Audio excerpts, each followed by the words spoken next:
Bismillahirrahmanirrahim. Imam Amin Islahi's Hasan Islahi's opinion. 88.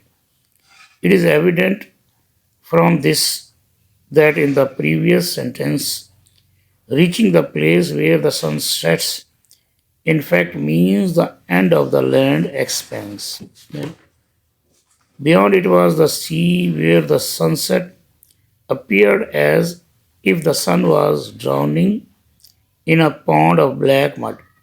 It has been called a pond because on the western coast of Asia Minor, the Aegean Sea takes the form of small gulfs.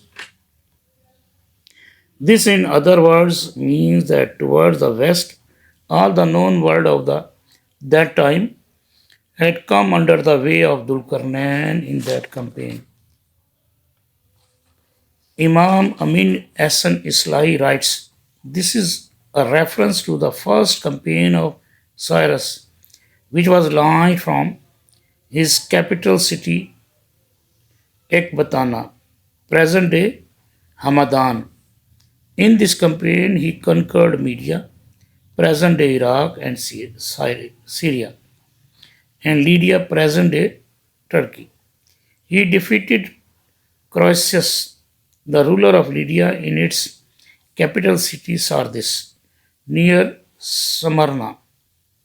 Croesus had the support of the government of Babylon, Egypt, and Sparta. In this campaign, Cyrus reached as far as the Mediterranean Sea.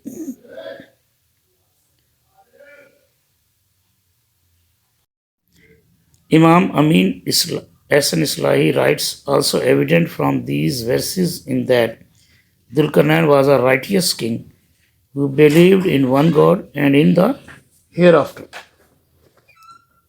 This fact is also corroborated by history. Cyrus lived in the times of Zoroaster and was his follower. In Urdu, Zartesht. In the real teaching of Zoroaster, one can find indications of true belief in one God and in the hereafter. It is known that, like other religions, this religion too later went through interpolation. And in fact, the doctrine of dualism became dominant in it. Dara pays gratitude to Ahvar Mazda, God, in his tablets and regards his kingdom to be a result of his grace and favors. He also prays to God to give him the strength to adhere to the right path.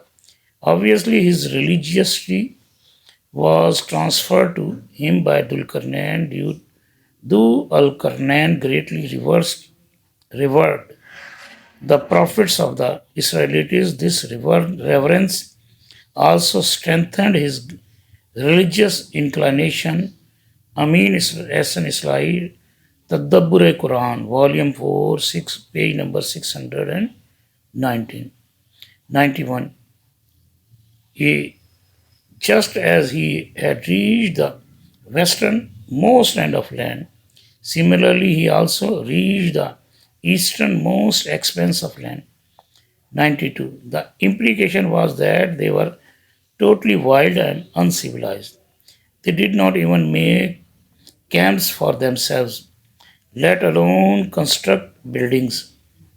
They lived as nomads in open lands in which there was no obstruction between them and the sun. Historians say that this refers to the wild and uncivilized tribes of Makran, Kandahar, and Balakh, who in those times had disrupted peace at the eastern borders of Persia. Ultimately, Dulkarnain had to sort them out, as a result of which those areas also became part of his empire. 93. That is, it practically happened that after conquering various areas, he reached the end of the civilized world of those times and expanded his empire from west to the east. This sentence is similar to what is said to Abraham alayhi salam in verse 51 of Surah Al-Anbiya. Thus, the implication is that if Dhul-Qarnain reached such heights, it was because he had the ability, he had a grand empire, and he was fully equipped with the acumen needed to govern such an empire. At the same time, he also had the moral traits which a caring and considerate king should have. God fully knew these noble traits of his. 95. This is a mention of third expedition. He did not face any resistance in it. Perhaps because of his reason, historians do not mention this companion. However, they do say that after the conquest of Babylon, he embarked on a journey towards the southeast. It can be estimated from this that his destination probably was towards Turkestan in the Caspian Sea. 96. It is mentioned ahead that beyond these two mountains was the area of Gog and Magog. Hence, this can only mean that they refer to the mountain range which lies or between Caspian Sea and the Black Sea. Between Caspian Sea and the Black Sea. 97 day.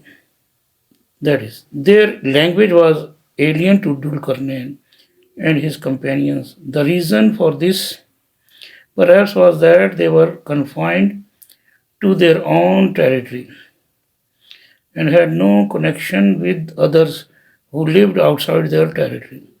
98. Both of them are from the progeny of Noah's son, Japheth, in Urdu, Japheth, which inhabits the northern areas of Asia. In the scripture of Ezekiel, they are introduced as the rulers of Rosh, Meshech, and Tobal. Ezekiel says, Rosh,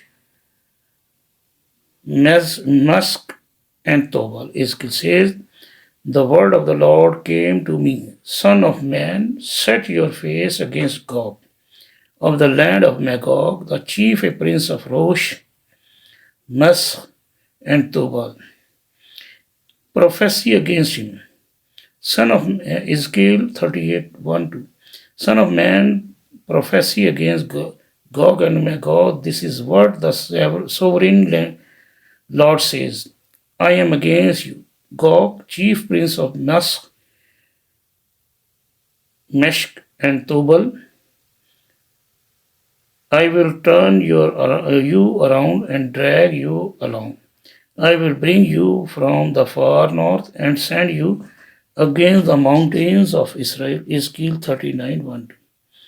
99. They were wild tribes of those times, and since ancient times would attack civilized territories to plunder them. They would attack Persia through Turkestan and through the pass of the Caucasus mountain just mentioned. 100. The actual word is khair. It contains a reference to two things. One, that it is sufficient, and the other, that it is very pure. It has no adulteration of looted wealth in it. Number 101. Remnants of such an ancient wall are found in the Darial Pass of the Caucasus mountain range. Explorers mention in their travelogues this wall was 50 miles long, 29 feet high, and 10 feet wide. Imam Amin Hassan Islai writes, it is mentioned in historical narratives that the Abbasid Caliph Wathik deputed a team of 50 people to research about this wall.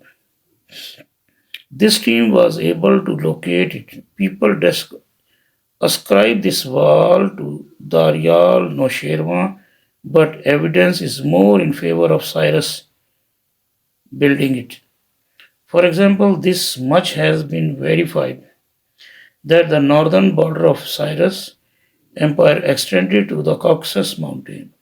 Conquering such a vast area could only have been possible when it had been militarily attacked. Even today, a city and a river by the name of Koresh exist in the Caucasus mountains. The iron wall is called Gorgon, which is an altered version of Koresh.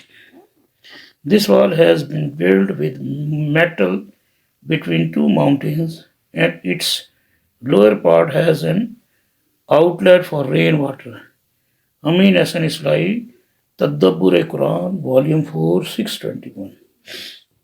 105. This is a portrayal of the time when Gog and Magog will come out of their territories and attack people from every high ground. It has been mentioned earlier that they are from the progeny of Japheth.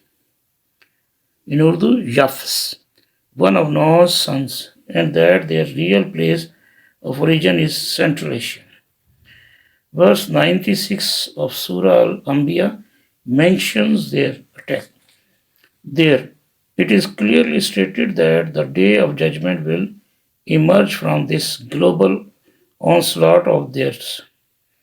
Viewed thus, it is as if the onslaught of Gog and Magog and the hereafter are events of the same day.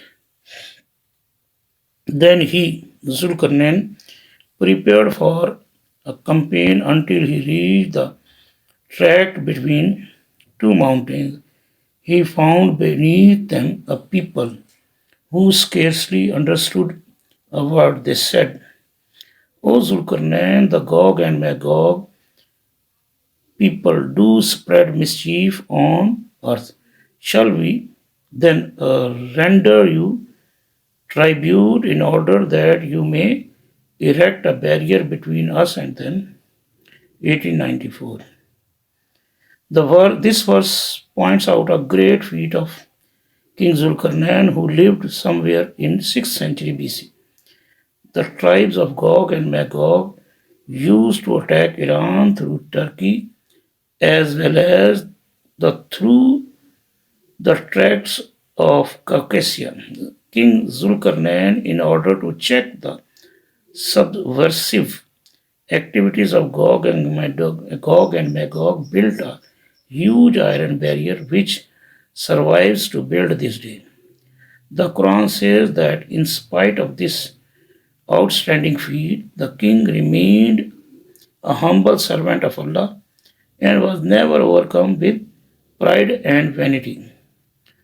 The second verse occurs in Surah Anbiya, until when the Gog and Magog people are let loose and they swiftly swarm from every hill.